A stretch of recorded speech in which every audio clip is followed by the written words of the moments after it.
Grilhões Partidos, pelo espírito Manuel Filomeno de Miranda, psicografado por Divaldo Pereira Franco. Abre aspas. Que remédio, então, prescrever aos atacados de obsessões cruéis e de cruciantes males?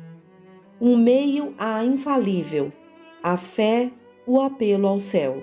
Se, na maior acerbidade dos vossos sofrimentos, entoardes hinos ao Senhor, o anjo à vossa cabeceira, com a mão vos apontará o sinal da salvação e o lugar que um dia ocupareis. Fecha aspas. Evangelho, capítulo 5, item 19. Capítulo 8. Intervenção superior. Embora o retraimento forçado a que se impuseram o coronel e a senhora Santa Maria, algumas vezes sentiam-se obrigados a quebrar tal insulamento por impositivos superiores de que não se podiam furtar. O sorriso não lhes aflorava aos lábios e, ressequidos interiormente, conservavam estranha quão justificável mágoa contra a sociedade, a vida, a divindade. Consideravam-se dilapidados nos bens da existência e, face à impossibilidade do desforço com que muitos supõem aliviar-se, descarregando os instintos e paixões insanos, recolheram-se ao ostracismo, à mudez. Concomitantemente, os cônjuges distanciavam-se a pouco e pouco um do outro, não mais encontrando estímulos na convivência doméstica. Certo é que se transferiam a responsabilidade pelo insucesso psíquico da filha, que supunham vítima inerme dos caprichosos genes e cromossomos, portadores da inarmonia mental que nela eclodira pelo acaso infeliz. Celebrava-se então expressiva comemoração da República, evocando-se na, abre aspas, Semana da Pátria, fecha aspas, o dia da independência, no qual o país se liberara do jugo ancestral a fim de atender à sua destinação histórica. Dentre as celebrações em pauta, fora programado um banquete reunindo os heróis da última guerra em requintado clube social. A recepção em traje a rigor objetivava também maior intercâmbio entre velhos amigos, muitos dos quais, fruindo o justo prêmio da reforma, foram transladados para a reserva. Deste modo, fora impossível evadirem-se ao compromisso relevante. No dia aprazado, o coronel despertou mais indisposto do que habitualmente nos meses derradeiros. Fora acometido reiteradas vezes durante a noite por singular pesadelo, do qual despertava estafado, sôfrego, para novamente recair no mesmo dédalo onírico em que se fazia personagem de articulações nefandas e crimes inumanos. Experimentava a sensação de mergulhar em cenário sombrio e macabro por alguns momentos, recobrando a custo a lucidez para se repetir a infame sortida aos mesmos sítios e sofrer asfixia, náuseas, horror. Eram lugares lôbregos. Via-se agitado, caminhando sobre lajedos irregulares, enquanto maquinava sórdida vindita. Respirava ódio. A estranha personagem que via, e sabia-se ser ele próprio, envergava a sotaina negra que lhe atrapalhava o passo, obrigando-o a erguê-la, a fim de saltar os esgotos abertos, exalando putrefação nas ruelas mergulhadas em sombras. A agitação do sacerdote agitava-o. Repentinamente, sentia-se em presídio, subterrâneo, úmido, com vasa fétida a escorrer, onde alguns homens e mulheres sofriam o ritual nefando de torturas covardes, irracionais. Seus corpos alquebrados, alguns partidos com fraturas expostas, em feridas pútridas, tudo resultado da roda infame, blasfemavam. Algumas mulheres desvairadas altercavam misturadas aos despojos orgânicos.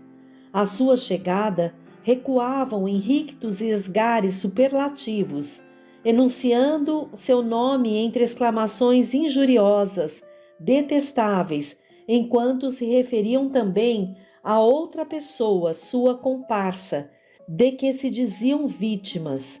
A visão tormentosa mortificava-o. De inopino, não suportando o sonho macabro, logrou desalgemar-se do torpor que o vencia, levantando-se banhado por álgidos suores. Não retornou ao leito. Todo o dia foi-lhe desagradável. Não esquecia as cenas truanescas, os rostos, congestionados uns pelo ódio, patibulares outros, sem expressão, e mesmo após o almoço, tentando a cesta, não conseguiu o repouso que lhe fazia falta. A noite cálida e estrelada parecia uma taça emborcada, cheia de brilhantes, ornando a cidade colorida e luminosa. A partir das 21 horas, os convidados deram entrada na sala de recepção do clube e os júbilos espocavam em todos os semblantes. Canapés e aperitivos entretinham os convidados enquanto aguardavam a lauta refeição. O coronel Constâncio reviu amigos queridos, recordou emoções esquecidas, no entanto vivas, e por momentos olvidou as amargas desditas que o exulceravam. Companheiros de armas, colegas de escola, formavam um préstito de alegrias que o revigoravam. De surpresa em surpresa, defrontou-se com um antigo e dileto amigo que servia a pátria no exterior e agora se encontrava de retorno. A efusão dos abraços e sorrisos passaram às recordações, quando o coronel Epaminondas Sobreira indagou interessado. Não voltei a ter notícias de Esther. Como passa desde aquele dorido incidente? Sem esperanças, retrucou o antigo, abre aspas, cabo de guerra, fecha aspas, empalidecendo e umedecendo os olhos. Minha desventurada filha está louca, irrecuperável, sobrevivendo por milagre, pois sequer não teve ainda o lenitivo da morte. Perdoe-me, justificou o amigo. Sei quanto deve dilacerar-lhe a alma. Eu lá estava naquela noite. São anos de lágrimas, suores, intranquilidade. Segurando o braço do interlocutor, propôs emocionado. Sentemo-nos no jardim, à distância. Estou muito emotivo desde aquele dia. O coronel Epaminondas sentiu o contato da mão gelada e o leve tremor que sacudia o amigo sofredor. Não falemos sobre isso, sugeriu delicado. Eu sei o quão lhe é mortificante. De fato, redarguiu o outro. No entanto, eu que tenho preferido o cárcere do silêncio durante todo esse tempo infinito transcorrido, sinto que me fará bem falar com você. Em Caramanchão, próximo à piscina que refletia a noite coruscante, o sofrido genitor descerrou os painéis mais íntimos do coração duramente lanhado, seus sonhos destroçados e suas esperanças desfeitas, e o amor à filha, sabê-la transformada num animal irreconhecível e aprisionada em camisa de força, a fim de diminuir-lhe a fúria. Tudo isso constituía carga superlativa à sua devoção paterna. À medida, porém, que exteriorizava a profunda agonia ao amigo atento, que participava do drama comovido, teve a impressão de que desoprimia o peito, a alma, como se desarticulasse anéis constritores que o despedaçavam por dentro. Você tem orado? Inquiriu o ouvinte. A oração produz milagres de renovação e paz, modificando paisagens sombrias e fortalecendo o homem. Não mais tenho orado, retorquiu quase irado, traindo a revolta em que se descambara. Perdi a fé. A princípio tentei iludir-me rogando a Deus, aos santos, recorrendo à igreja. Tudo inútil. Hoje sou uma nau sem leme, sem destino, à deriva. Pranto copioso jorrava-lhe pela face fortemente assinalada pela fúria do desespero sem refrigério. Mas a função da prece, elucidou sensibilizado, não é somente a de requerimento, petição. Também lenitivo, renovação. Nem sempre traz o objetivo de atenuar a dor, mas compreendê-la, consequentemente, lenindo a alma. Além disso, é veículo, interfônio para a comunicação com Deus. Gostaria de conversar demoradamente com você. Poderia receber-me ou visitar-me? Quando? Infelizmente, explicou titubeante, não mais tenho um lar para oferecê-lo aos amigos. Quero dizer, o apartamento é o mesmo, porém triste, sem vida. Não saímos, minha esposa e eu. Faço questão, interrompeu-o com uma leve palmada no ombro, que você e Margarida venham jantar conosco no próximo sábado, informalmente, como dois amigos, dois irmãos. Mercedes, a quem comunicarei logo agora, ficará exultante. Creio que sabe como nos são queridos você e a esposa. Continuo residindo na mesma casa no Leblon. Estamos a sós, os filhos já casados. Beatriz está em França com o esposo, e Giórgio em São Paulo. Sou avô de 2 anjos celestes, sabia? Combinado. Aguardá-lo-emos às 20 horas. O coronel Santa Maria fitou o companheiro transformado em sirineu e não saberia explicar as emoções, a paz, a súbita satisfação que experimentava, qual estivesse magnetizado, respondeu maquinalmente sorrindo. Combinado. Unamo-nos aos grupos que já devem procurar-nos. Sim, esquecera-me, apressemo-nos. O braço do coronel Epaminondas, passando pelas costas do colega, apoiava-se ao ombro do outro lado. Eram 2 irmãos que se reuniam na família da amizade superior, adentraram-se pelo salão festivo e perderam-se nas confabulações, brindes e algazarras que a todos empolgavam. Sem poder explicar o sentimento de renovação que o surpreendera, o pai de Esther retornou ao lar como se estivesse revigorado. Ante as duras penas que vivia, também o organismo passara a dar mostras de cansaço, repontamento, já os sinais de desgaste que o fazia preocupado. Conversou com a esposa, narrando-lhe o bom estado de espírito do colega e quanto lhe fora oportuna a conversação, mais valiosa do que o banquete em si mesmo. Cientificada a senhora, de pronto concordou, nascendo-lhe também agradável pressentimento em torno do futuro reencontro. Ela, igualmente, dialogara com Dona Mercedes, que se interessara pelo destino da filha.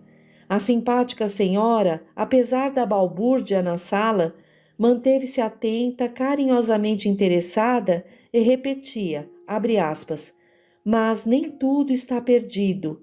É uma pena tudo isto, fecha aspas. Dizia-o com sentimento, como a lamentar a impossibilidade de fazer alguma coisa que considerava importante, porém inconveniente. Prometera-lhe uma visita para colóquio mais amplo e cuidadoso.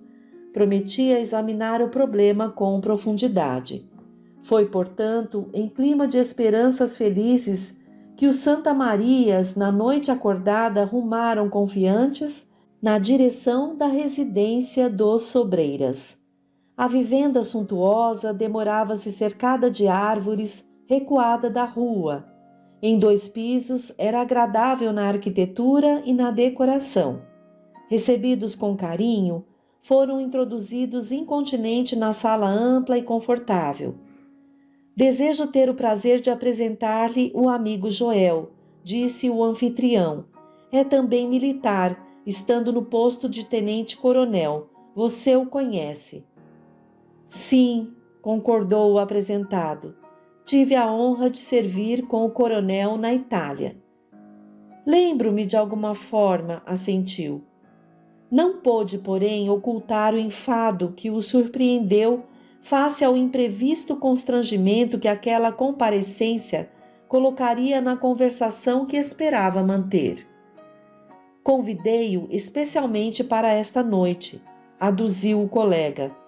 Somos amigos e, como eu aguardasse você com acendrado interesse, pensei no bem que a presença do nosso tenente-coronel poderia dispensar-nos a todos. Sim, sem dúvida, quase resmungou.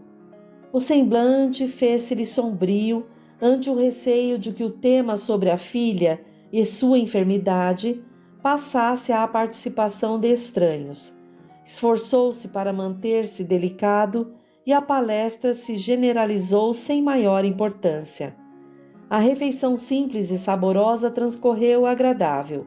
O tenente-coronel era viúvo há poucos meses, embora mantivesse o semblante jovial, desanuviado. Jovem de 40 anos, era de compleição bem proporcionada, destacando-se nele as marcas do atleta, possuidor de olhos brilhantes que fulguravam na face, dando-lhe máscula beleza. Tranquilo, sua voz agradava, sem afetação e pelo cometimento de que se fazia possuidor. Concluído o jantar, a senhora Mercedes convidou os visitantes à varanda confortável, onde seria servido o café. Descontraídos, a conversa girou por assuntos de somenos importância. Soprava uma aragem fresca, levemente perfumada, provinda do jardim, adentrando-se em ondas contínuas, suaves. Alguma nova sobre Esther? Indagou o coronel Sobreira. Desde o nosso reencontro, tenho-a na mente e na oração. A falta de convivência entre nós, por circunstâncias superiores, não me facultou informá-lo de que hoje, ou melhor, há já alguns anos, sou homem de fé. As experiências concederam-me ampla visão do mundo, além da esfera física, levando-me a entesourar valores extraordinários com que se harmonizou o meu ser antes em duradoura agonia. À sua semelhança, conheci de perto a aduana que descamba na loucura e não fosse a misericórdia divina, teria sucumbido. Mercedes e eu provamos o pão ázimo do sofrimento, preparado com as lágrimas salgadas do desconforto. Fez uma pausa, ensejando-lhe melhor coordenação de ideias e, simultaneamente, observou as reações dos ouvintes. O matrimônio Santa Maria chorava discretamente. A senhora Mercedes, gentil, acariciava a amiga, vergada ao peso do martírio. De imediato, prosseguiu o narrador. Vocês ignoram que o nosso filho Giorgio, há 4 anos atrás, foi vítima de sórdida obsessão, tendo sido, face à minha ignorância então, internado para penoso tratamento. Inesperadamente, ele, que era jovial e transnudava a alegria de viver, tornou-se arredio, amargurado, sombrio. Tentamos arrancá-lo do mutismo a que se entregara, usando todas as possibilidades, sem qualquer resultado.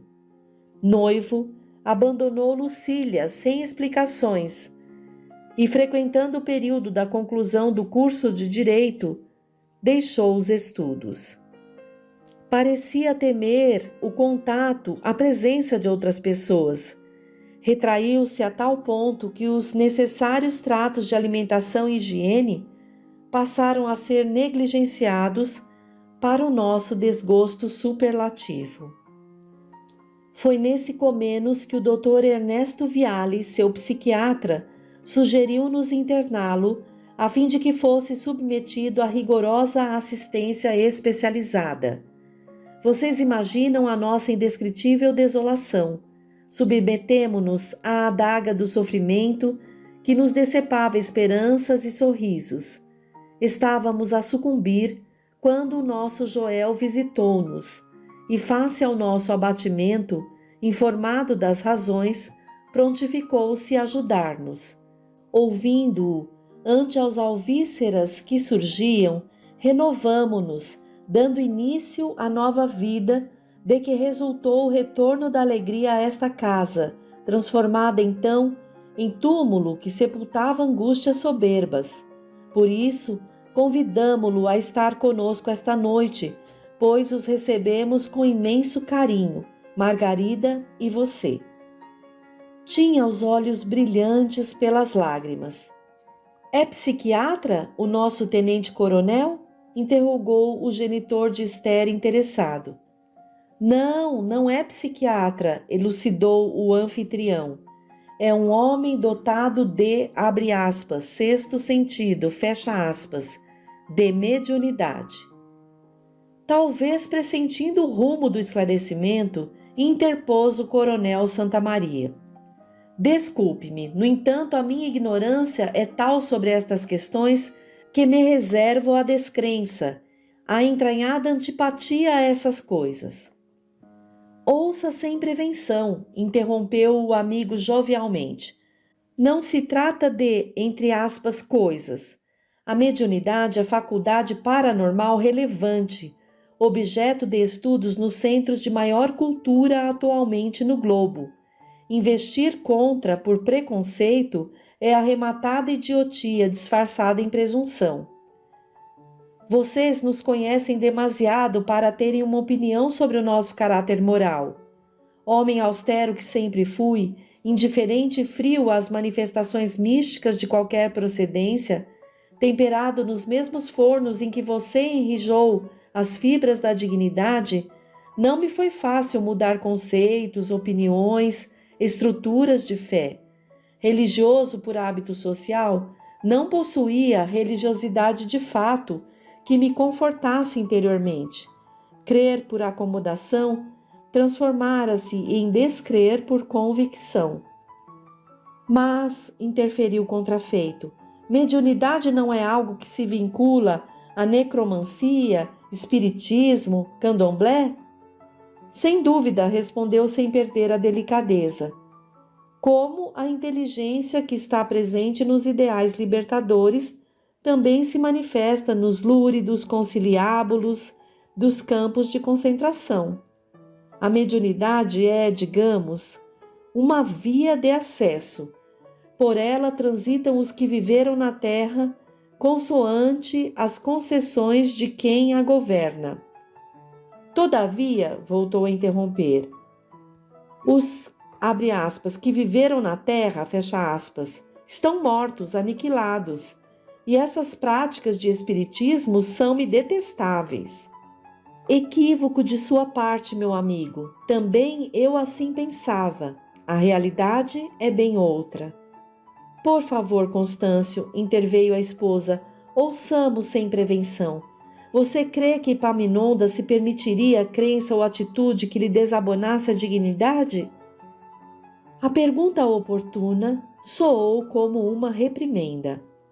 O ar saturava-se de vibrações superiores, magnetizado por espíritos felizes que se faziam inspiradores e condutores daquele encontro relevante. Agradecendo a interferência nobre que se fizera à dama, o coronel Epaminondas justificou. Bem sei que tudo isso lhes parece estranho. Não poderia ser de outra forma. Conosco ocorreu o mesmo. Somos seres atrasados, fundamente marcados pela vaidade a que nos aferramos, supervalorizando-nos e, em consequência, tombando vitimados pela própria imprevidência. O espiritismo que a intolerância dos clérigos e cientistas do passado, muito ciosos da própria prosápia, taxou de, abre aspas, doutrina satânica, fecha aspas, e, abre aspas, fábrica de loucos, fecha aspas, respectivamente ultrapassou a previsão maldosa dos seus detratores. Convenhamos que muitos homens ilustres como religiosos honestos e pesquisadores conscientes estudaram-no e investigaram-no experimentalmente, à saciedade, concluindo pela legitimidade dos fatos observados e pela excelência dos seus postulados. Todos quantos o combatem jamais o estudaram ou conheceram suas múltiplas facetas, quer no campo científico, filosófico ou religioso. Guerreiam-no pela empáfia de que se revestem e pela preguiça de se atualizarem. São os tradicionais inimigos do progresso, das ideias novas. Fazem-no como você hoje e eu ontem, mal informados, que nos fechamos e abjuramos o que desconhecemos, apertados na constrição das vaidades feridas. Todavia, esta é uma discussão ético-filosófica de largo porte que não se coaduna com a premência de tempo do momento. Fornecer-lhes-ei literatura especializada sobre o assunto, especialmente a que responde pelas suas bases doutrinárias, Kardec, Denis, Bozano. Sorriu, descarregando a ligeira tensão que sobrepairava no ambiente. O importante, deu curso às elucidações, é que através da mediunidade do nosso caro colega de farda, o Giorgio recobrou a saúde. E não seria o tratamento, solicitou esclarecimento o coronel Santamaria, a que ele estava sendo submetido a causa da recuperação da sua saúde?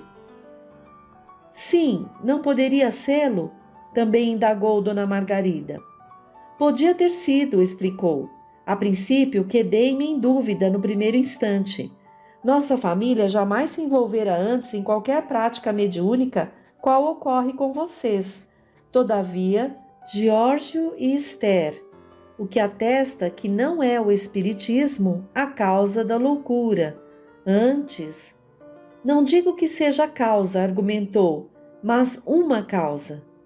Bem, como outro fator qualquer de ordem social, emocional, comunitária, religiosa, além daqueles de procedência orgânica. Porém, como as causas estão presentes em quase todos os cometimentos, na condição de fatores predisponentes uns, preponderantes outros, ninguém se atreve a acusá-lo, como fazem em relação ao espiritismo, não é mesmo? Tem razão. O nosso afeiçoado Joel, prosseguiu, em contato com os espíritos que o assistem e amparam no seu ministério da caridade a que se afervora, dedicado, soube que a loucura do Giorgio tinha procedência numa obsessão de natureza espiritual, graças a razões pregressas do seu e dos nossos espíritos. Explicou-nos o mecanismo da justiça divina através da reencarnação, de forma lógica e irrefutável, propondo-se levar-nos a participar de algumas sessões mediúnicas especializadas, onde a venda nos caiu dos olhos, ensejando-nos sublime, abre aspas, estrada de Damasco, fecha aspas. Desde o primeiro tentame, a melhora do filho fez-se imediata. Passamos a ser espiritualmente informados do quanto com ele ocorria, até o momento do encontro com o seu perseguidor, que nos sensibilizou mediante a narração dos seus padecimentos. Não foi fácil, nada é fácil. Todo e qualquer empreendimento é sempre complexo, mesmo quando conhecido pela sua simplicidade, particularmente aquele que diz respeito à vida, à alma reencarnada. Na interrupção que se fizera natural, podia-se sentir o concentrado interesse dos convidados, ouvindo religiosa comovidamente. Mãos e mentes vigorosas aplicavam passes nos circunstantes, dilatando o entendimento, a percepção dos neófitos na palpitante questão, libertando-os também dos fluidos e miasmas perniciosos que os envenenavam, turbando-lhes o discernimento. 2, 3 semanas transcorridas, ratificou, nosso filho estava curado, voltava ao lar, tranquilo e diligente quanto antes, assim prosseguindo até hoje. Ora, desejávamos a sua e a permissão da Margarida para examinarmos mediunicamente o problema de Esther. Depois de amanhã é dia de sessão na sociedade que frequentamos e a oportunidade parece-nos lisonjeira.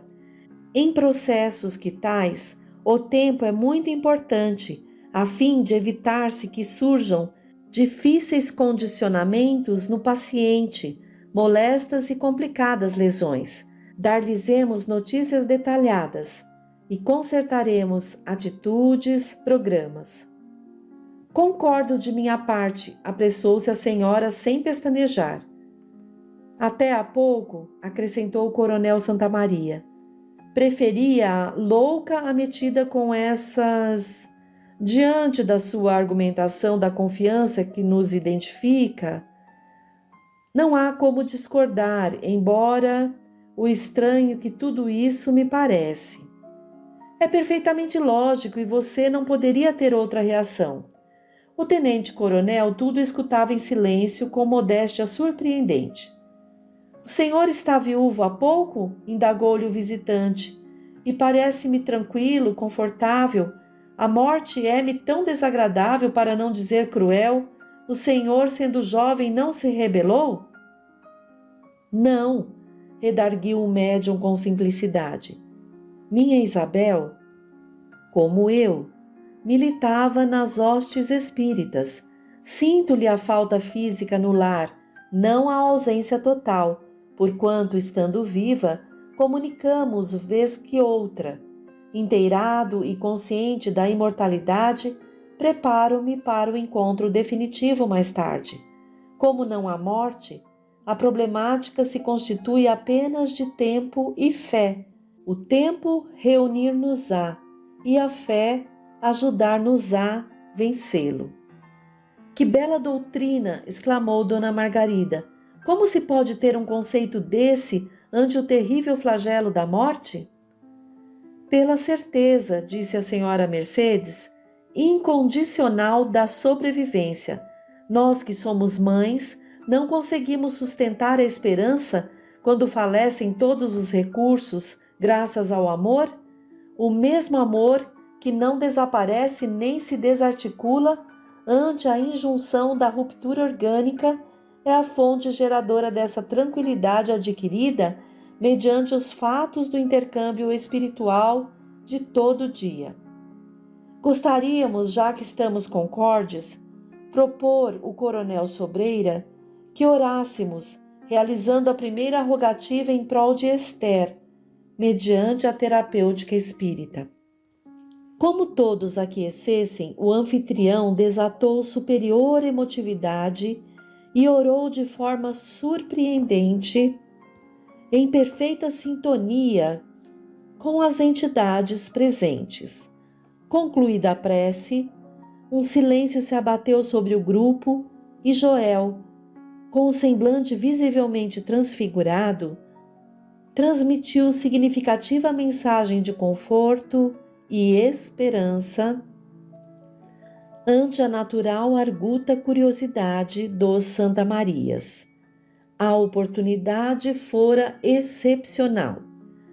Às despedidas, reconhecidos, os pais de Esther, com raciocínios variados, partiram, aguardando o futuro, enquanto a escumilha da noite piscava estrelas no alto à distância.